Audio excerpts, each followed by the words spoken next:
नमस्कार, sports can में आपका स्वागत है। मैं हूं हिमांशु कांडपाल। 15 मिनट के इस कार्यक्रम में हमारी कोशिश कि देश और दुनिया में खेलों में क्या कुछ गतिविधियां चल रही हैं, उन गतिविधियों पर हम अपने श्रोताओं को जानकारी देते हैं और इन तमाम खेल गतिविधियों पर, खेल खबरों पर हम चर्चा करते हैं अपने एक्सपर्ट के साथ। तो आज स्टूडियो में मौजूद हैं वरिष्ठ खेल पत्रकार गौस मोहम्मद।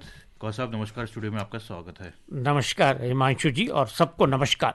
सबसे पहले आज नजर डालते हैं आज की हेडलाइंस पर और उसके बाद में हेडलाइंस और दूसरी खबरों पर आपसे करेंगे हम विस्तार से चर्चा। आईपीएल में राजस्थान रॉयल्स और लखनऊ सुपर जायंट्स के बीच मुकाबला जारी। गुजरात टाइटंस ने दिल्ली कैपिटल्स को हराया। हिमांशु जाखड़ ने अंडर 18 एशियाई एथलेटिक्स चैंपियनशिप में भाला फेंक स्पर्धा का स्वर्ण पदक जीतकर इतिहास रचा। Kalinga super cup football tournament कल से भुवनेश्वर में शुरू हो रहा है और भारत ने एशिया और पश्चिम एशिया ब्रिज महासंघ के टूर्नामेंट में 3 स्वर्ण पदक और 1 रजत पदक जीतकर अगली विश्व चैंपियनशिप के लिए क्वालिफाई कर लिया है। सबसे पहले बात आईपीएल की। आईपीएल क्रिकेट में जयपुर में इस समय राजस्थान रॉयल्स का मुकाबला लखनऊ सुपर जायंट्स से हो रहा है। टॉस जीतकर बल्लेबाजी करते हुए लखनऊ सुपर जायंट्स ने ताजा समाचार मिलने तक 11 ओवर में 3 विकेट पर 92 रन बना लिए थे। आयुष बडोनी 19 और एडन माकरम 52 रन बनाकर क्रीज पर थे और जो आउट होने वाले खिलाड़ी हैं वो हैं मिशेल मार्श 4 रन बनाकर आउट हुए, निकोलस पूरन 11 रन बनाकर आउट हुए और ऋषभ पंत जो कप्तान हैं वो 3 रन बनाकर आउट हुए। जो टॉप ऑर्डर बल्लेबाज है निकोलस पूरन हैं और चाहे मिशेल मार्श हैं, अभी तक फुल फॉर्म में थे इस मैच से पहले तक, लेकिन फिलहाल इस मैच में ये खिलाड़ी जल्दी आउट हो गए हैं और एक दबाव जो है लखनऊ की टीम पर साफ दिखता हुआ नजर आ रहा है, क्योंकि जो उनका रन रेट है इस समय 8 से थोड़ा सा ऊपर है। 12वां ओवर प्रगति पर है, 94 रन बना लिए हैं 3 विकेट के नुकसान पर। जल्दी विकेट गिरने का असर शायद यहाँ पे नजर आता हुआ। देखिए, जहाँ तक लखनऊ की टीम की बात है उसमें एक बार फिर ऋषभ की तरफ से निराशा हाथ लगी, क्योंकि बाकी तो अभी जिस तरह एडर खेल रहे हैं 53 रन बना के, तो उम्मीद है कि जो लखनऊ की टीम है बेहतर स्कोर खड़ा कर सकती है। उम्मीद है उनसे अच्छी खासी। जी बिल्कुल, उम्मीद है अच्छा स्कोर खड़ा कर सकती है और फिलहाल उनके पास अभी बडोनी और माकरम खेल रहे हैं, डेविड मिलर आना है और अंत में शार्दुल ठाकुर जो इस टूर्नामेंट में अब तक गेंद और बल्ले दोनों से उन्होंने अच्छा प्रदर्शन किया है। इससे पहले अहमदाबाद में एक मैच हुआ जिसमें गुजरात टाइटंस ने दिल्ली कैपिटल्स को 7 विकेट से पराजित किया। गुजरात टाइटंस ने 20वें ओवर में 3 विकेट पर 204 रन बनाकर जीत दर्ज की।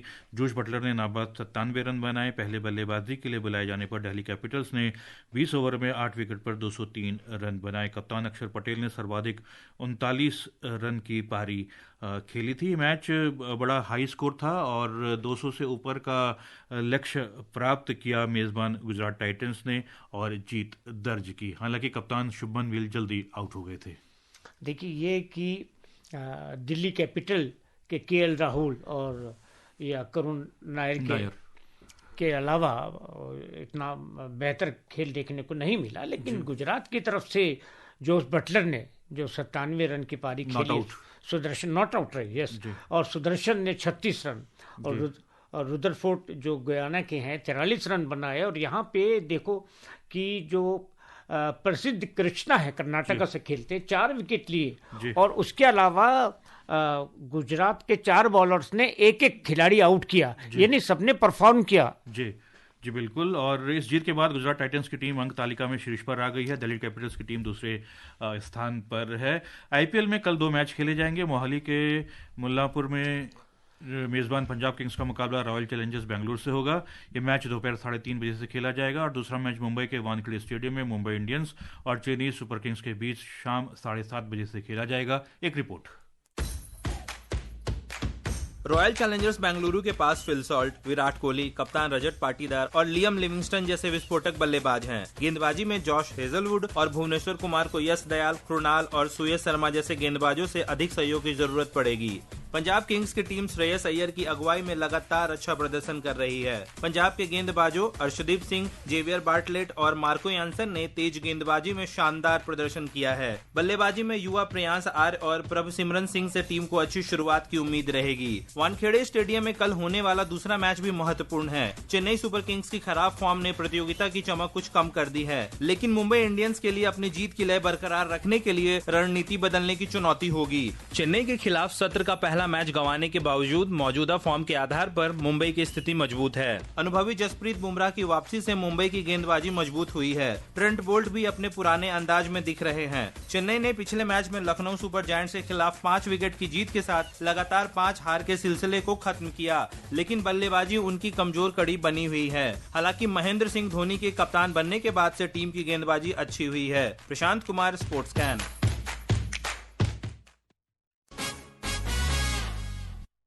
एथलेटिक्स की भारत के हिमांशु जाखड़ ने सऊदी अरब के दमाम में अंडर 18 एशियाई एथलेटिक्स चैंपियनशिप में पुरुषों की भाला फेंक स्पर्धा का स्वर्ण पदक जीतकर इतिहास रच दिया है। एक रिपोर्ट।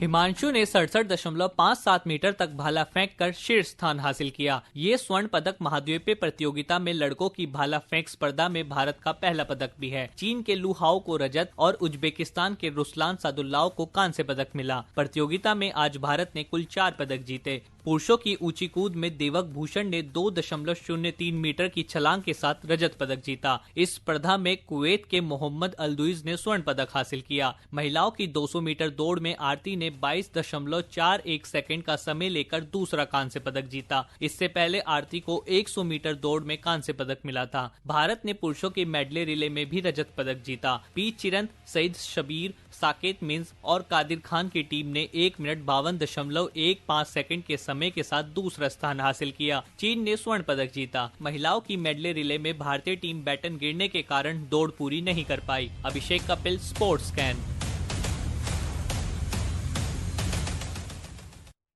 भारत ने चैंपियनशिप में 1 स्वर्ण, 5 रजत और 5 कांस्य सहित कुल 11 पदक जीतकर अपना अभियान समाप्त किया है। जेवलिन थ्रो की बात करें, भाला फेंक की, तो अभी तक जो हमारे सामने नाम आता था नीरज चोपड़ा का नाम आता था, और एक नया उभरता हुआ खिलाड़ी एथलीट हिमांशु जाखड़, ये भी हरियाणा से ही हैं और इन्होंने इस चैंपियनशिप में पहली बार भारत को ये पदक दिलाया है, स्वर्ण पदक दिलाया है। बेशक एक बहुत बड़ी उपलब्धि है और ये हिमांशु ने 67.57 लेके ये गोल्ड लिया है, लेकिन उनका जो प्रीवियस बेस्ट है वो 74.56 है, यानी कि आगे आने वाले टाइम में अभी तो गोल्ड लिए इससे भी ज्यादा बेहतर करने की क्षमता उनके पास है। और जिन्होंने अपना सर्वश्रेष्ठ प्रदर्शन किया था वो दिसंबर 2024 में राष्ट्रीय जूनियर एथलेटिक्स चैंपियनशिप, यानी कि कुछ महीनों पहले ही उन्होंने ये प्रदर्शन हासिल किया था। और सबसे अच्छी बात ये है कि इस साल की शुरुआत से वो नीरज चोपड़ा के साथ और जो यान जेलेजनी हैं, एक नामी जेवलिन थ्रोअर हैं, एथलीट हैं, उनके साथ इन्होंने दक्षिण अफ्रीका में ट्रेनिंग भी ली थी। उस ट्रेनिंग का फायदा यहाँ नजर आया है और अब देखना यह है कि बिहार में 4 से 15 मई तक खेलो इंडिया यूथ गेम्स होंगे और वहां पे सबकी निगाहें हिमांशु जाखड़ पर होंगी। बेशक होंगी, क्योंकि एक अच्छी चीज जो आपने कही वो ट्रेनिंग साउथ अफ्रीका में ली। ट्रेनिंग बहुत जरूरी है। नीरज चोपड़ा भी ज्यादातर साउथ अफ्रीका या बाहर जाते हैं ट्रेनिंग के लिए, तो इन्होंने भी एक अच्छा ट्रेनिंग प्राप्त की और ऐसा लगता है कि नीरज चोपड़ा को फॉलो करते करते दोनों के बीच में संघर्ष इतना हो जाएगा, इससे फायदा ही होगा अंतर्राष्ट्रीय स्तर पर भारत को एक और बड़ी उम्मीद है। और अब बात फुटबॉल की। Kalinga super cup football tournament कल से भुवनेश्वर में शुरू हो रहा है। उद्घाटन मैच में पिछली बार की चैंपियन ईस्ट बंगाल की टीम का मुकाबला केरल ब्लास्टर्स फुटबॉल क्लब से होगा। एक रिपोर्ट। ईस्ट बंगाल की कोशिश 15 टीम वाले इस टूर्नामेंट में अपनी ट्रॉफी बरकरार रखने के साथ साथ अगले सत्र के AFC चैंपियंस लीग 2 के लिए एकमात्र उपलब्ध स्थान को हासिल करने की होगी। कल के मैच के विजेता का सामना 26 अप्रैल को पहले क्वार्टर फाइनल में मोहन बागान सुपर जॉइंट से होगा। मोहन बगान की टीम को चर्चिल ब्रदर्स के हटने के बाद बाई मिली है। 21 अप्रैल को फुटबॉल क्लब गोवा के सामने आई लीग टीम गोकुलम केरल की चुनौती होगी। ओडिशा फुटबॉल क्लब सोमवार को पंजाब फुटबॉल क्लब का सामना करेगी, जबकि 23 अप्रैल को बेंगलुरु फुटबॉल क्लब को इंटर काशी की चुनौती का सामना करना होगा। बुधवार को मुंबई फुटबॉल क्लब और चेन्नईयन फुटबॉल क्लब आमने सामने होंगी, जबकि 24 अप्रैल को नॉर्थ ईस्ट यूनाइटेड और मोहम्मडन स्पोर्टिंग की टीमों के बीच मैच होगा। बृहस्पतिवार को अंतिम 16 चरण के आखिरी मैच में जमशेदपुर फुटबॉल क्लब का सामना हैदराबाद फुटबॉल क्लब से होगा। Neha Goswami, sports can. Super cup football tournament और 4-5 साल के अंतराल के बाद पिछले साल वो शुरू हुआ था, 2019 में हुआ था, उसके बाद 2024 में हुआ था, इस बार अब 2025 में ये खेला जा रहा है। और सुपर कप के ऊपर आपसे जानकारी लेंगे, अपने श्रोताओं को जानकारी देंगे आपके माध्यम से कि फुटबॉल पर अच्छी पकड़ है आपकी। और इससे पहले हम ये जानना चाहेंगे कि जो इंडियन सुपर लीग है, अब भारत का टॉप का लीग टूर्नामेंट बन चुका है, और आई लीग, इनमें क्या अंतर है और इनका क्या इफेक्ट है सुपर कप फुटबॉल में? देखिए, जाहिर सी बात है, आईएसएल जो है अब बहुत अच्छे तरीके से बड़े पैमाने पे ऑर्गेनाइज किया जाता है, पर इसके अंदर आईएसएल के अंदर रेलीगेशन नहीं होता जी, है ना। मगर आई लीग के अंदर अगर आप आखिरी के 2 में है तो रेलीगेट हो गए, और जो अपग्रेड होकर टीमें आती हैं सेकंड डिवीजन से, हाँ, सेकंड डिवीजन से उनको मौका मिलता है। और रही बात ये कि जो केरला ब्लास्टर और ईस्ट बंगाल की बात कही, तो ईस्ट बंगाल जो है 100 साल से ऊपर हो गए, 104 साल की टीम है, और ये 10 साल की टीम है केरला ब्लास्टर। लेकिन जो केरला में अगर आप फुटबॉल का जुनून देखें तो चारों तरफ इतने फैंस हैं फुटबॉल के जितने बंगाल में हैं, या बेंगलोर में अब हो गए, या गोवा में हो गए। गोवा में तो है, ये तो जाहिर सी बात है, आपने बहुत अच्छी बात कही।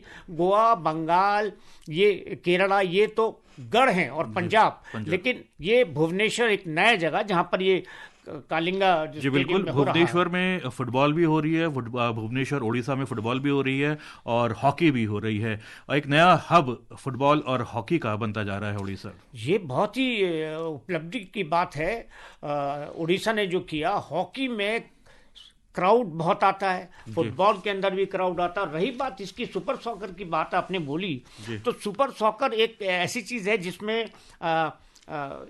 ये फैसला होता है कि वो कौन सी टीम हमारी सर्वश्रेष्ठ है जो एएफसी कप में जाएंगी। जी बिल्कुल, एएफसी कप में भी होगा, टूर्नामेंट के ट्रॉफी भी जीतनी है। एएफसी 2 में जो जीतेगा न ट्रॉफी बल्कि एएफसी 2 में भी जाएगी। और सबसे बड़ी बात है, जो फॉर्मेट अब हुआ है, नॉकआउट शुरू कर दिया है। 2018-19 तक नॉकआउट चला था 2018-19 में, अब दोबारा नॉकआउट फॉर्मेट हुआ है, यानी कि अब हर मैच करो या मरो का है। जीते तो आगे जाओगे, आपका इतिहास सारा पीछे रह जाएगा अगर हार गए तो। देखिए, ये जो लीग, कई टीमें ऐसी होती हैं हिमांशु जी जो लीग के अंदर पिछड़ रही होती हैं और आखिर में जाके चैंपियन बनती है। नॉकआउट का टेम्परामेंट अलग होता है। पिछली बार जैसे ईस्ट बंगाल ने जीता था सुपर सॉकर, तो क्या अब ये ईस्ट बंगाल कुछ बेहतर करेगी? पर ये केरला ब्लास्टर और ईस्ट बंगाल के बीच नॉकआउट जो मैच होगा वो बेहतरीन होगा, और इसमें सारे मैच अच्छे होंगे, क्योंकि जो हारा वो बाहर। जी बिल्कुल, और अपने श्रोताओं को बता दें कि सुपर कप को पहले फेडरेशन कप टूर्नामेंट होता था, उसकी जगह पर सुपर कप ने ले लिया है। और सुपर कप जो पहले खेला जाता था वो फेडरेशन कप की विजेता टीम और जो आई लीग की विजेता टीम थी, उनके बीच, विजेता टीम के बीच में एकमात्र मैच सुपर कप का होता था। पेरू में निशानेबाजी विश्व कप के दूसरे चरण में आज शूटिंग रेंज में होने वाली गतिविधियों पर एक रिपोर्ट।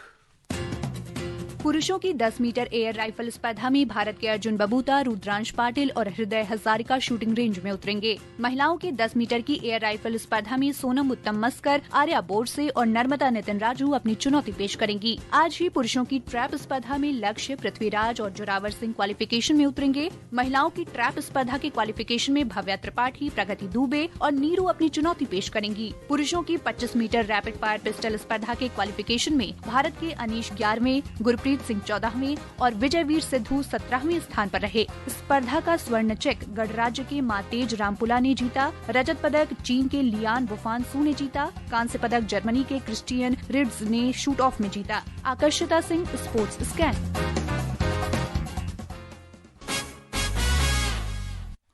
भारत ने दुबई में एशिया और पश्चिम एशिया ब्रिज महासंघ में टूर्नामेंट में 3 स्वर्ण पदक और 1 रजत पदक हासिल किया और अगली विश्व चैंपियनशिप के लिए क्वालिफाई कर लिया है। भारत की 4 टीमें थी, पुरुष, महिला, सीनियर टीम और मिक्स टीम। इन तीनों ने पदक हासिल किए हैं और 20 से 31 अगस्त तक डेनमार्क के हर्निंग में होने वाली 47वीं विश्व ब्रिज चैंपियनशिप के लिए क्वालिफाई कर लिया है।